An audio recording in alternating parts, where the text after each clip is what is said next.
आरक्षण न दिल्यास सरकारला झेपणार नाही असा मराठा आंदोलकांनी इशारा दिलेला आहे। थेट सरकारला मुंबईत मराठे आल्यास परवडणार नाही असं देखील आंदोलनकर्त्यांनी म्हटलेलं आहे।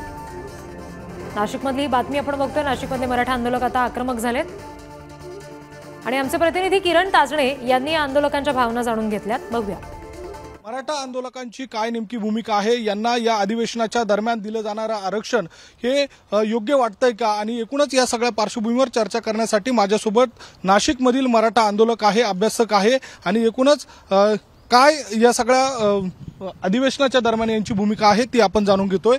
काय सांगाल, ज्या पद्धतीने आजच्या दिवशी अधिवेशन बोलावण्यात आलेलं आहे, किती फायदा होईल असं वाटतं? फायदा तोट्यापेक्षा राज्याच्या मुख्यमंत्र्यांनी वाशी मार्केटला जे आश्वासन दिलंय की सगळे सोयरे याची जी अंमलबजावणी करतो तर अध्यादेश काढू, मराठा समाजाला 50% आत आरक्षण देऊ, आणि याच दोन गोष्टींवर आम्ही त्यांच्या अंगावर गुलाल उधळला, त्यांना पेढे भरवले, छत्रपती शिवाजी महाराजांची शपथ घेतली म्हणून त्यांना तलवार दिली, आणि हा सगळा जल्लोष मुख्यमंत्र्यांनी विसरू नये। त्यावेळेस जरांगे पाटलांनी त्यांना सांगितलं होतं की साहेब या गुलालाला जागा, या पेढ्याला जागा, आणि मराठ्यांना त्यांच्या हक्काचं आरक्षण द्या।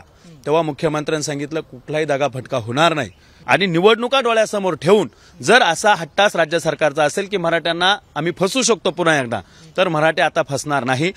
छगन भुजबळांना खुश करण्यासाठी किंवा ओबीसीचे काही जे आमदार आहेत त्या आमदारांना खुश करण्यासाठी जर हा प्रयत्न चालू असेल तर निश्चितपणे राज्याची सत्ता उलटून टाकण्यामध्ये 6 कोटी मराठे हे योगदान देऊ शकतात। सरकार म्हणतंय की टिकणारं आरक्षण आम्हाला द्यायचंय आणि त्यासाठीच हे अधिवेशन आहे, कितपत योग्य वाटतं हे सगळं आजचं अधिवेशन? यापूर्वीच जर आपण बघितलं, फडणवीस साहेबांनी जे आरक्षण दिलं होतं आपल्याला मराठा समाजाला, ते काही टिकलं नाही।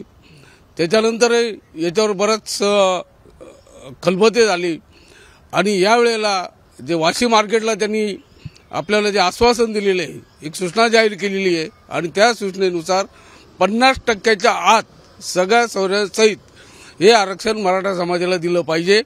सगळ्या मराठ्यांनी मुख्यमंत्र्यांवर विश्वास ठेवला आणि आम्ही परत फिरलो, परंतु आता जी चर्चा चालू आहे, परत 50% वरची जी चर्चा सुरू आहे, मराठ्यांना हे 50% वरचं आरक्षण मान्य नाही। आम्हाला पाहिजे ते कुणबीतूनच पाहिजे आणि 50% आत पाहिजे। गरजवंत मराठ्यांच्या पोरांना शिक्षणासाठी आणि नोकरीसाठी आरक्षण मागतोय आम्ही, राजकारणासाठी मागत नाही। म्हणून सरकारने आज पहिल्या सत्रामध्ये सगळे सोयऱ्यांच्या संदर्भाने याच्यावर चर्चा केली पाहिजे आणि आम्हाला 50% आत आरक्षण देण्याची भूमिका घेतली पाहिजे, त्याचं आम्ही स्वागत करू। व्हिडिओ जर्नलिस्ट जय साबळेसह किरण ताजणे, उडारी न्यूज, नाशिक।